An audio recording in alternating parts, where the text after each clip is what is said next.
Buen día, sean bienvenidos a las conferencias virtuales del curso de Derecho Laboral 2 de la Universidad Rural de Guatemala. Es un gusto poder compartir con ustedes el día de hoy. Estaremos estudiando el contenido de la semana 15 con el tema la previsión social. Les saluda nuevamente la licenciada Ana María López Recinos, abogada y notaria. El objetivo de la clase es estudiar las generalidades de la previsión social y sus principales instituciones. Estaremos utilizando el día de hoy nuestro Código de Trabajo y la Constitución Política de la República de Guatemala. El tema que se estará abordando el día de hoy es la previsión social. Hay que conocer la etimología de estos términos, previsión y social.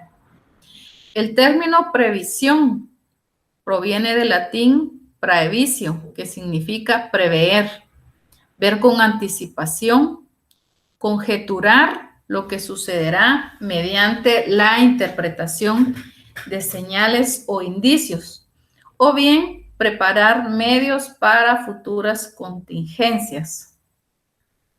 Y el término social proviene del latín socialis, que significa lo relativo a la sociedad, al conjunto de individuos que comparten una cultura y que interactúan entre sí, conformando una comunidad.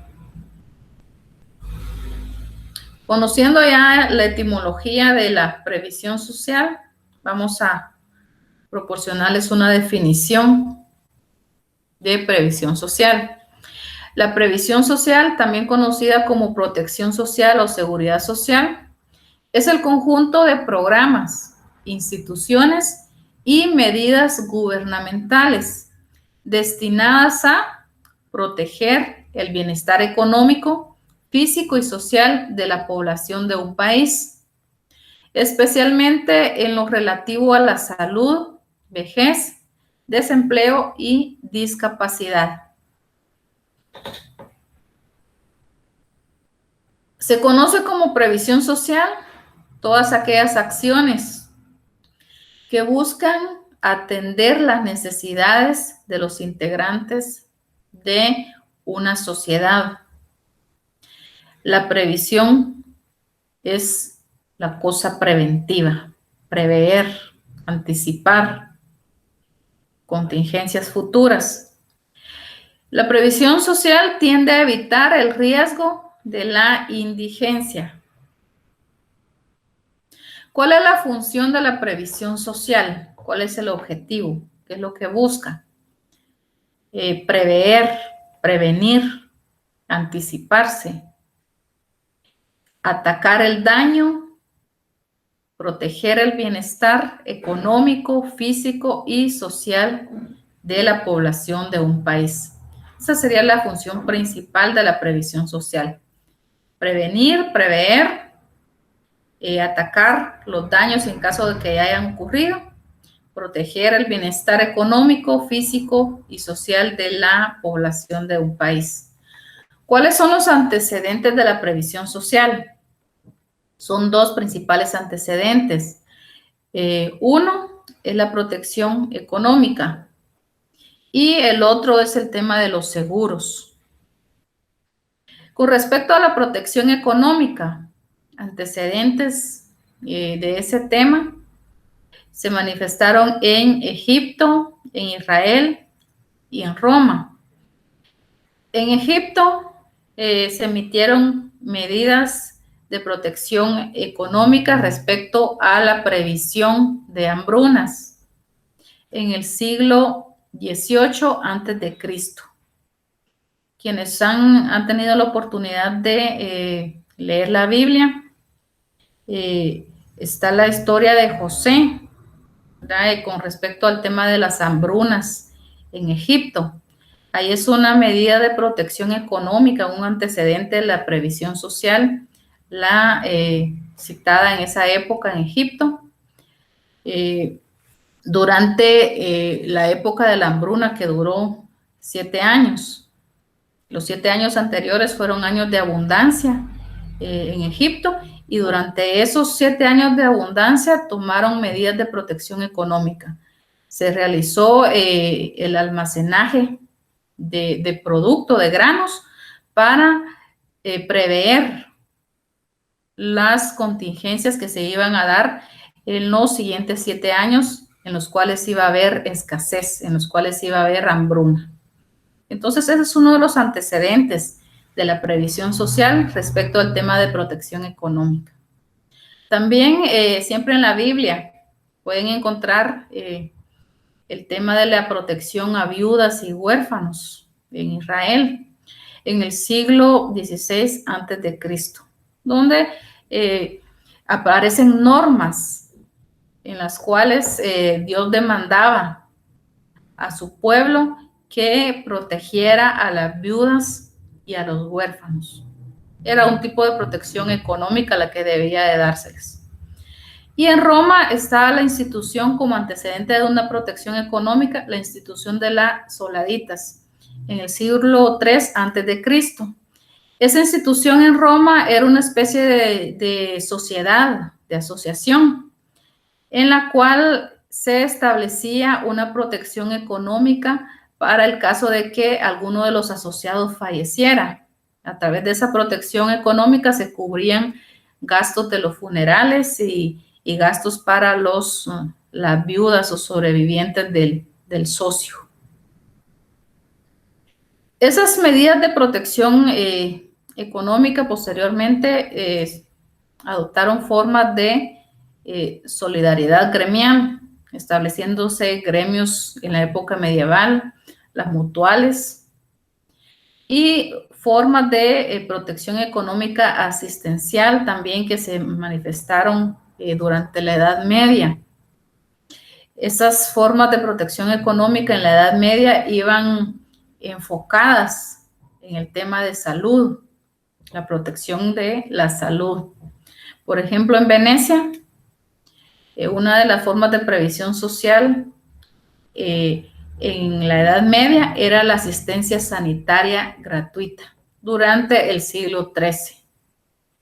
Es uno de los antecedentes, ¿verdad?, del actual sistema de salud que se tiene casi en todo el planeta, ¿verdad?, en el cual el Estado tiene la obligación de brindar asistencia sanitaria gratuita. En Malta aparecen los primeros hospitales en el siglo XIII. Aparecen las primeras pensiones en Italia y en Francia. Esas eran pensiones de gracia en el siglo XVI. Y en Francia, en el siglo XVIII, aparecen las primeras reglas sobre exportación de prestaciones. Entonces, son algunos antecedentes de protección económica como formas de previsión social. Previsión de hambrunas, protección de viudas y huérfanos, el establecimiento de una especie de seguro en el caso de fallecimiento, normas de asistencia sanitaria gratuita también, y pensiones también de gracia. También la otra institución que le mencionaba como antecedente de la previsión social es los seguros sociales. El nacimiento de los seguros sociales se remontan a algunos países de Europa, por ejemplo, Alemania, con la ley del 15 de julio de 1883, que regulaba o contenía un seguro obligatorio para el caso de enfermedad. La ley del 6 de marzo de 1884 contenía un seguro obligatorio para accidentes de trabajo. Y la ley del 22 de junio de 1889 contenía un seguro obligatorio de vejez e invalidez. Estos son antecedentes importantes, ¿verdad?, en el tema de la seguridad social, la previsión social también. En Inglaterra, en 1911, se emitió la ley de seguro de paro, o sea, la ley en materia de desempleo. Era un seguro para, en el caso de que una persona quedara desempleada. Esos antecedentes, estas leyes, posteriormente se extendieron por toda Europa y llegaron a América durante el siglo XX. Generalidades de los seguros sociales. Estos nacen como consecuencia de la revolución industrial. Tienen fundamentos políticos, económicos y sociales y tienen influencia de carácter contributivo, naturaleza asegurativa, es decir, distribución del riesgo, y están destinados a trabajadores asalariados del sector industrial. ¿Por qué tiene carácter contributivo? Porque los beneficiarios deberían de contribuir a dichos seguros, además del Estado. Su naturaleza asegurativa, su finalidad era asegurar un riesgo futuro, un riesgo incierto y futuro. Y sus beneficiarios, los trabajadores asalariados del sector industrial, en esa época en que nacieron esos seguros. Actualmente esos seguros sociales, en el caso de Guatemala, van dirigidos tanto para trabajadores del sector privado como trabajadores del sector público. Por ejemplo, en el caso del Instituto Guatemalteco de Seguridad Social,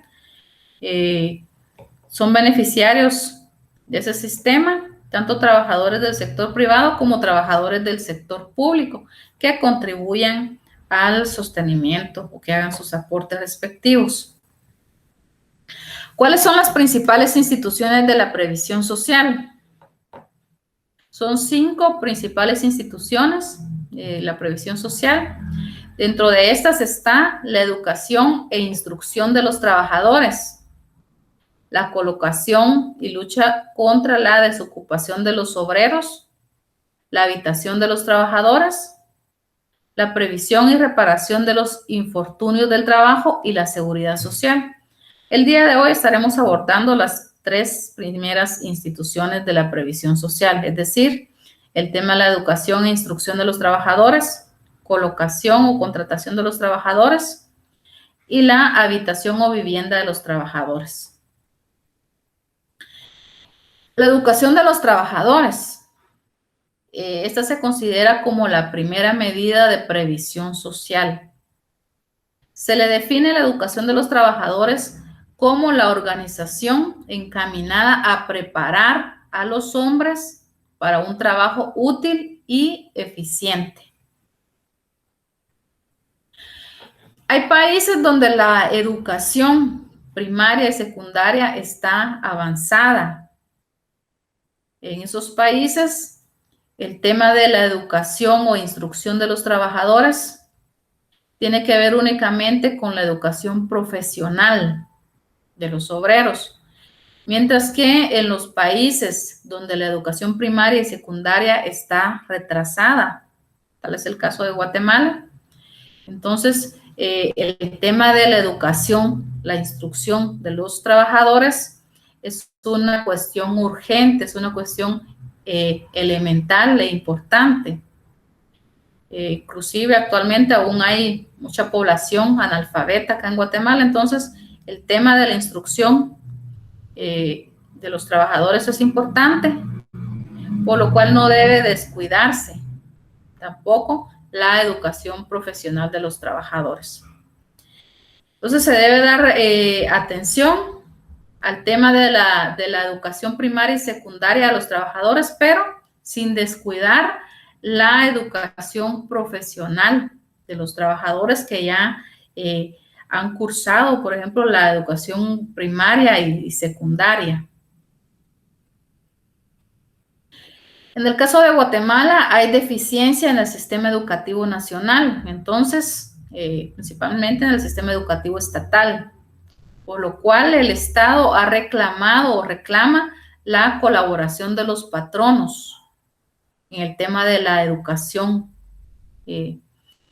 Entonces, el derecho de trabajo tiene un doble sentido. Primero, resolver un problema vital de supervivencia, ¿verdad? A través de proveer medios de supervivencia para los trabajadores, logrando de esta manera mejores condiciones de trabajo y en el futuro que los trabajadores tengan un mejor y más justo régimen laboral. Pero para que los trabajadores puedan acceder a mejores salarios, a mejores prestaciones, es indispensable que sean preparados, que se les dé una preparación adecuada. El analfabetismo, la falta de educación técnica son los mayores enemigos para el progreso de los trabajadores. Mientras menos capacitación, menos educación posee una persona, menos acceso va a tener a mejores condiciones de trabajo. Entonces, por eso es importante el tema de la educación, de la instrucción de los trabajadores. En el caso de la educación profesional de los trabajadores, esta depende del Ministerio de Trabajo y Previsión Social, pero también la ley, la Constitución, el Código de Trabajo impone a los patronos ciertas obligaciones de colaborar en el tema de la educación e instrucción profesional. Dentro de esas obligaciones que nuestra legislación le impone con respecto a la instrucción de los trabajadores a los patronos, se pueden citar las siguientes. Los propietarios de empresas industriales, agrícolas, pecuarias y comerciales están obligados a establecer y mantener, de acuerdo con la ley, escuelas, guarderías y centros culturales para sus trabajadores y población escolar. Esto está regulado en el artículo 77 de la Constitución Política de la República de Guatemala. En ese artículo hagan su anotación correspondiente, que es una institución de la previsión social, la instrucción de los trabajadores como una obligación también de los patronos. Vemos entonces que en materia de trabajo, la instrucción de los trabajadores no solo es una obligación del Estado, sino que hay casos específicos donde la Constitución y el Código de Trabajo establecen obligaciones para los patronos también. Siempre con el tema de la instrucción de los trabajadores, artículos 170 al 174 del Código de Trabajo impone también ciertas reglas respecto a la admisión de aprendices. Entonces, los patronos que admitan en los lugares de trabajo aprendices tienen la obligación de darles una instrucción adecuada. Es parte, ¿verdad?, de el tema de la educación, de la instrucción de los trabajadores. Otra de las regulaciones del Código de Trabajo respecto a la instrucción de los trabajadores lo podemos encontrar en el artículo 13 del Código de Trabajo. Tienen su código para que hagan su anotación. Artículo 13, literal A,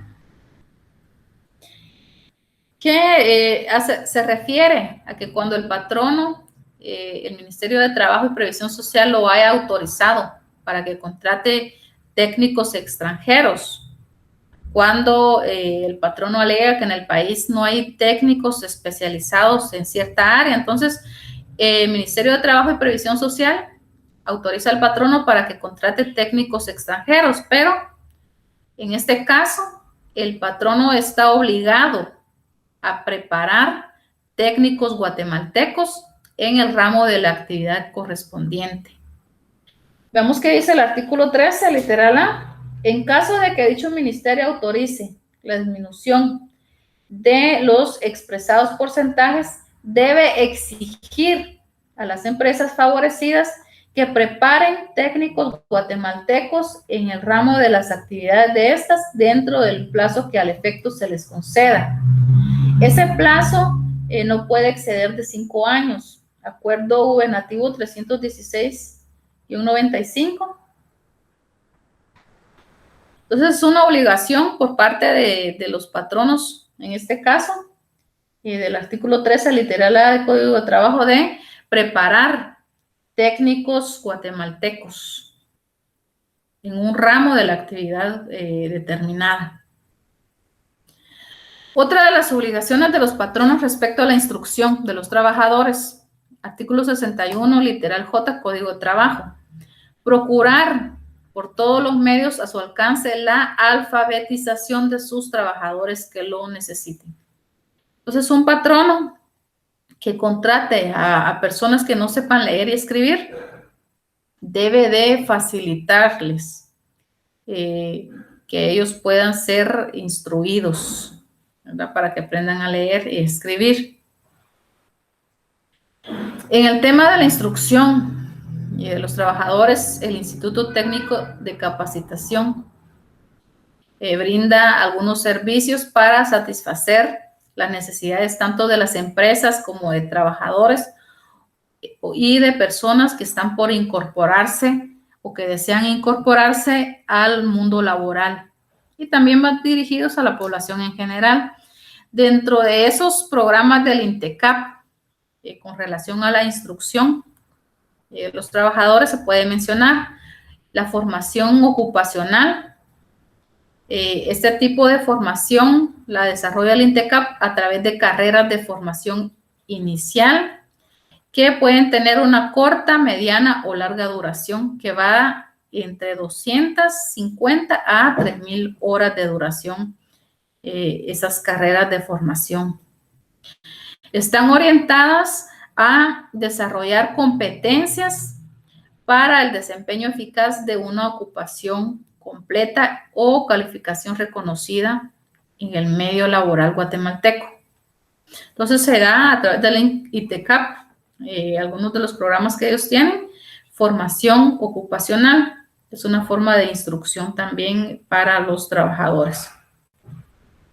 También tiene programa de capacitación laboral, imparte cursos de formación complementaria de corta duración, por ejemplo, los cursos de inglés que se imparten en el INTECAP.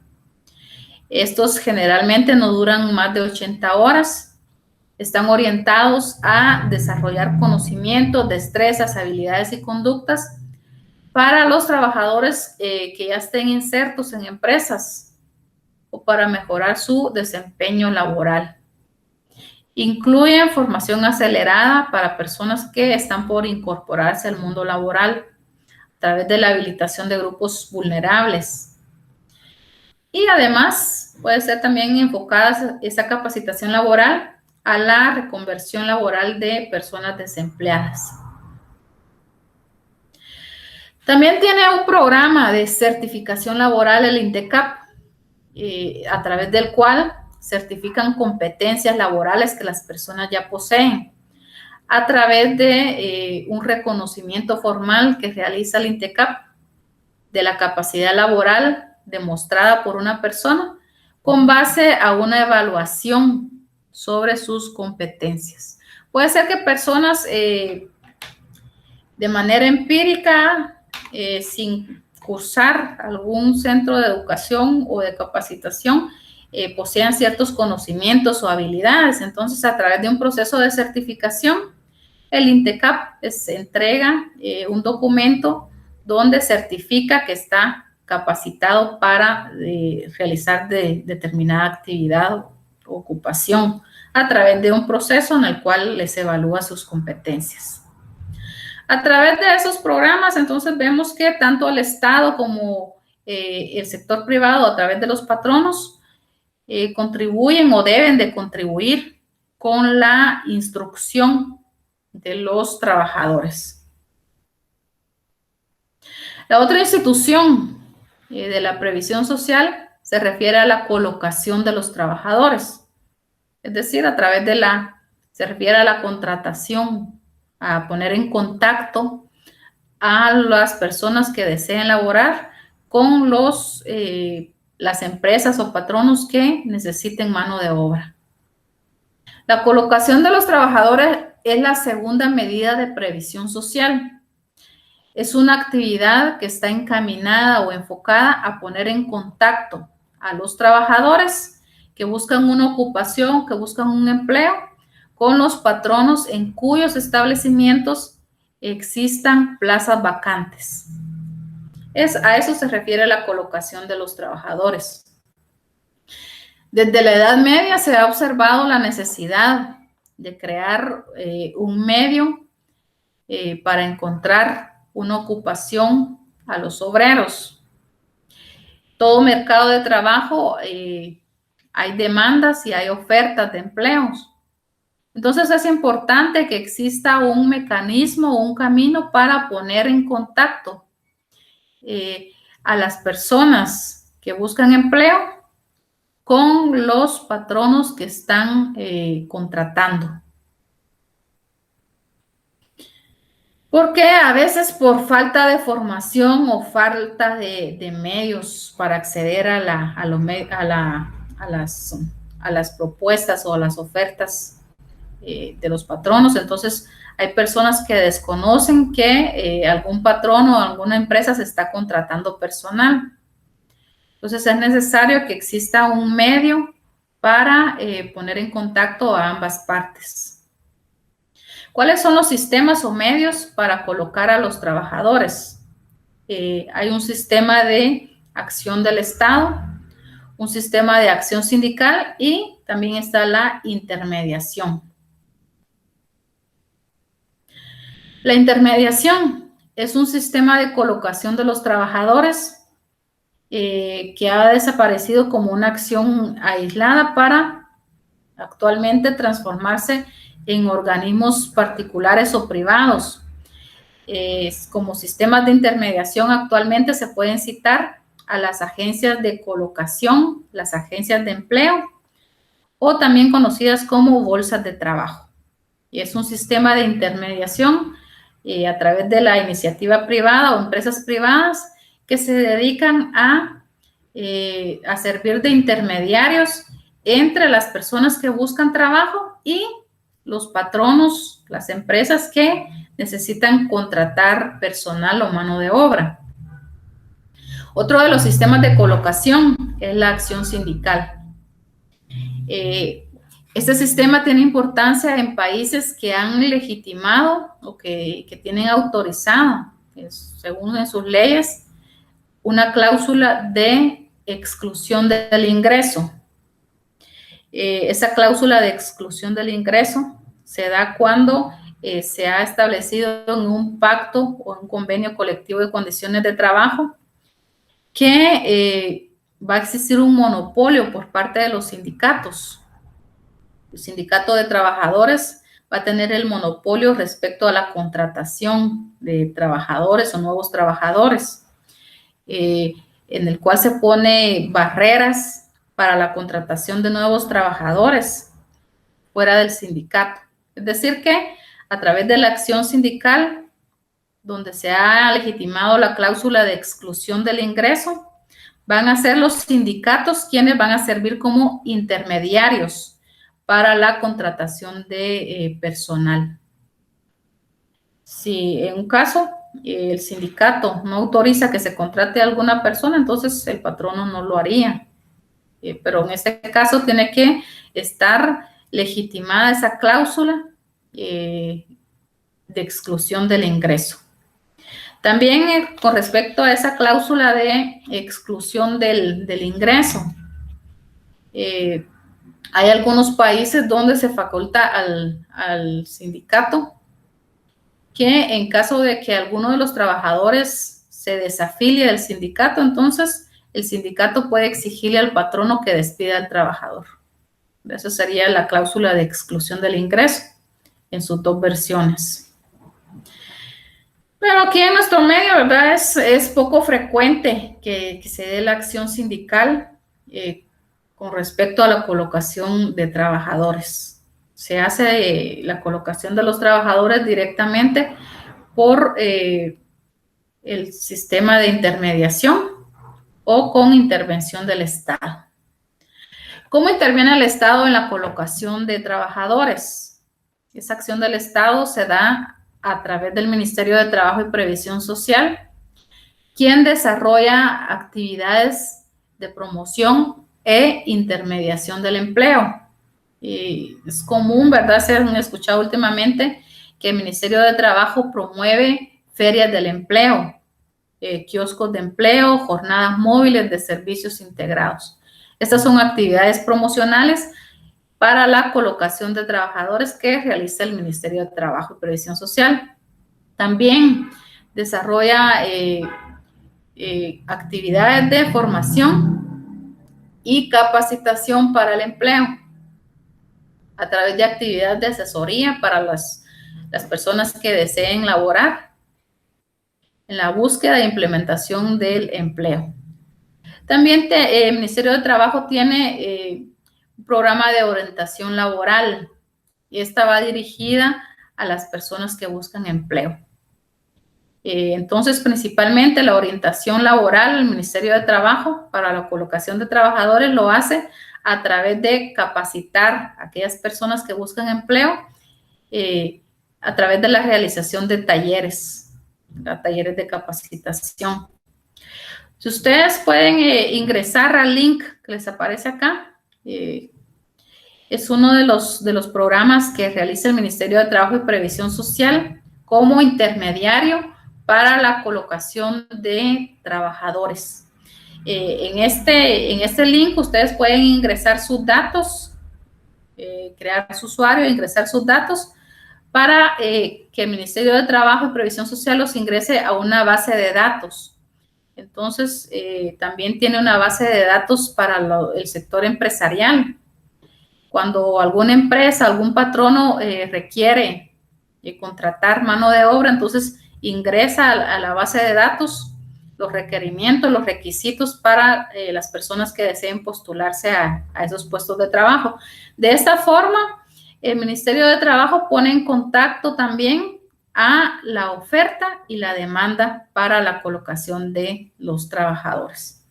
Si están interesados, pueden ir al link que les coloco acá, ¿verdad? Para que puedan revisar y si necesitan empleo también puedan postularse. En cuanto a los sistemas para la colocación de trabajadores, la Organización Internacional de Trabajo ha recomendado a los estados la supresión de agencias privadas de colocación de trabajadores y ha recomendado a los estados que creen agencias oficiales para la colocación de trabajadores que estén integradas por representantes de los trabajadores y por representantes de los patronos. Eso es una de las recomendaciones de la Organización Internacional de Trabajo respecto a la colocación de trabajadores.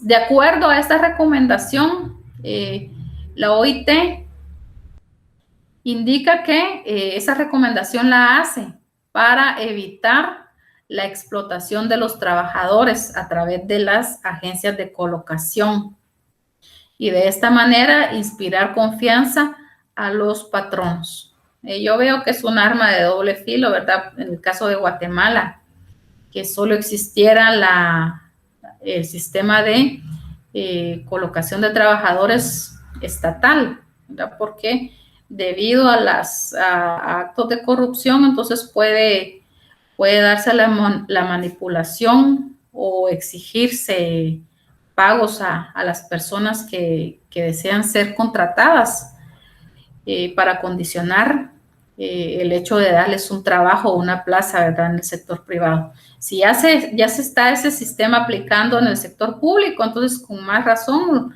lo harían para la contratación de trabajadores en el sector privado.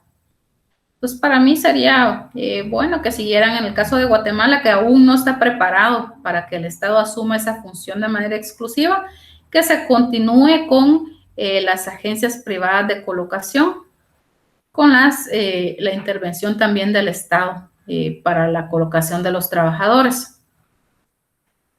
Y siempre que el Estado, también otra recomendación, que el Estado realice la fiscalización de esas agencias privadas de colocación de trabajadores, porque también se pueden dar abusos por parte de esas agencias. Se da el caso de que esas agencias de empleo o bolsas de empleo exigen pagos también a las personas que desean ser contratadas. A veces abusan con esas reclamaciones de pagos, O en otros casos, esas agencias se disfrazan como agencias de colocación de trabajadores cuando en realidad son subcontratistas. Ellos contratan a trabajadores y después los colocan en empresas y ellos perciben el pago del salario y pagan a los trabajadores una cantidad inferior al salario mínimo. Entonces, también en este caso, recomendación por parte del Estado debería de ejercer mayor fiscalización a esas agencias privadas de colocación y tampoco considero correcto que se asuma en forma total el control de la colocación de trabajadores del Estado. También el otro tema es la habitación de los trabajadores como una de las instituciones de la previsión social. El tema de la habitación de los trabajadores tiene relación con la vivienda. Ese problema de la habitación de los trabajadores se basa en que existe problema por parte de los trabajadores para encontrar habitaciones adecuadas y baratas en los lugares de trabajo, principalmente cuando los trabajadores se ven obligados a buscar trabajo en lugares lejanos a su lugar de origen. Entonces, es una cuestión vital y esencial por parte del Estado encontrar una habitación adecuada y barata para los trabajadores y regular dicho tema. El artículo 105 de la Constitución establece la obligación estatal con relación a las viviendas de los trabajadores. Pueden ver su artículo 105 de la Constitución, por favor.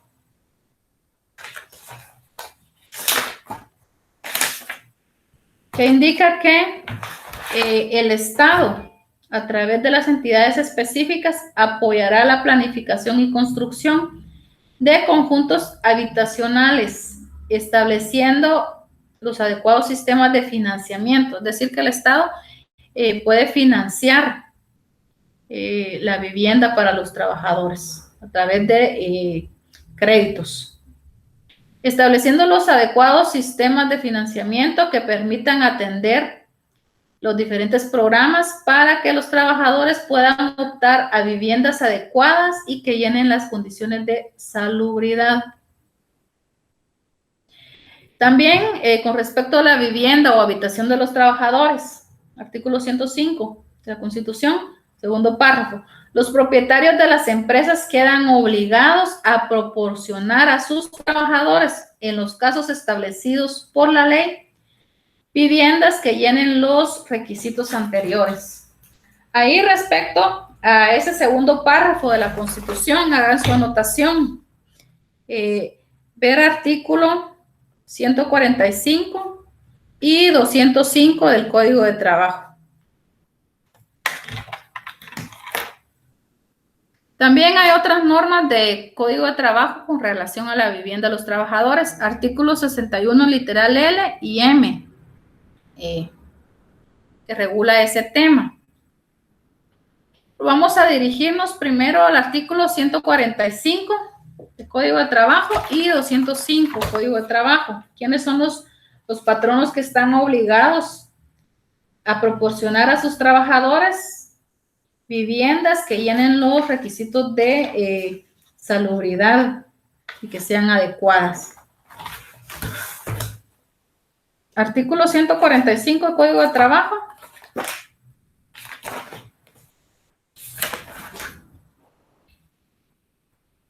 En ese artículo 145 del Código de Trabajo, hagan la anotación.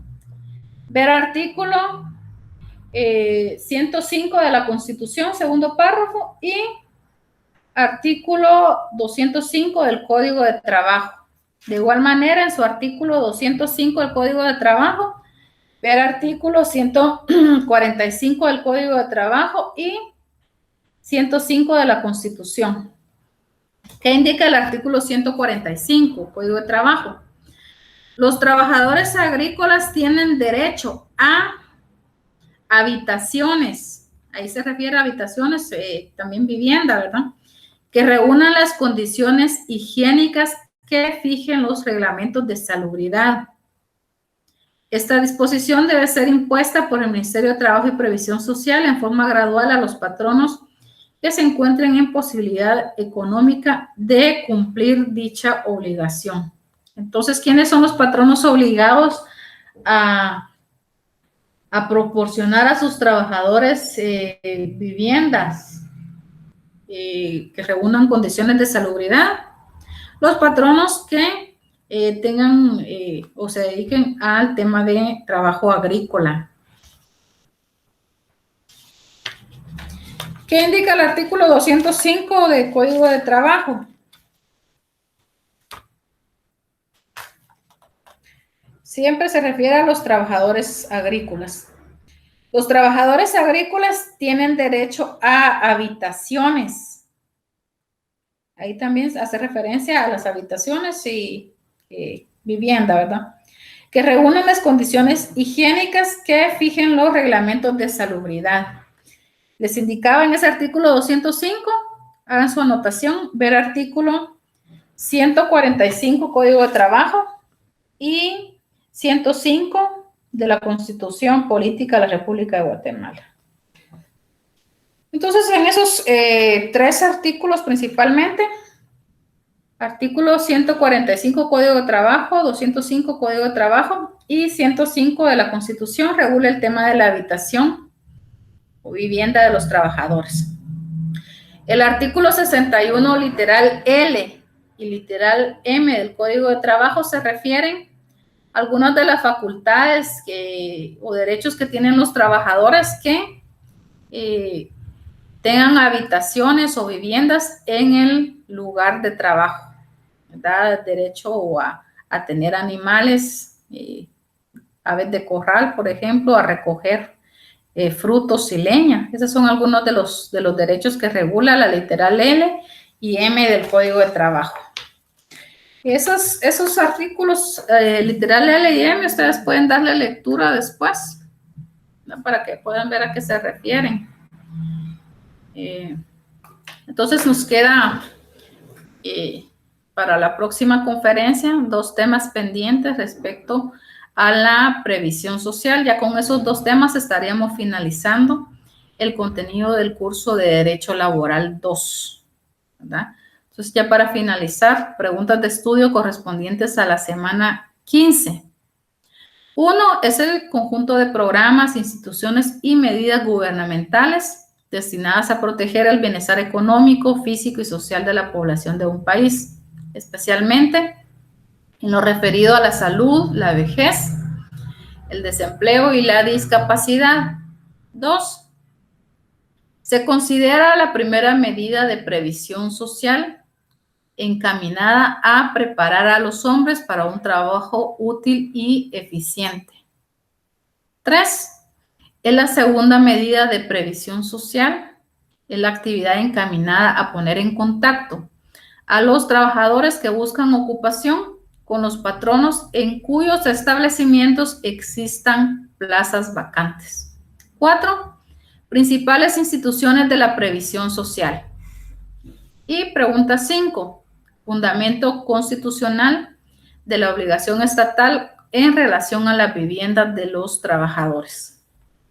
Con eso terminamos el contenido de la semana 15. Muchas gracias por su atención y como les indicaba, ya la próxima semana estaremos finalizando el contenido del curso de Derecho Laboral 2. Preguntas, las respuestas a las preguntas formuladas los encontrarán siempre en el video de 15 minutos, en las leyes y artículos citados y en la conferencia del día de hoy. Muchas gracias por su atención. Que tengan buen fin de semana. Bendiciones a todos y hasta la próxima conferencia.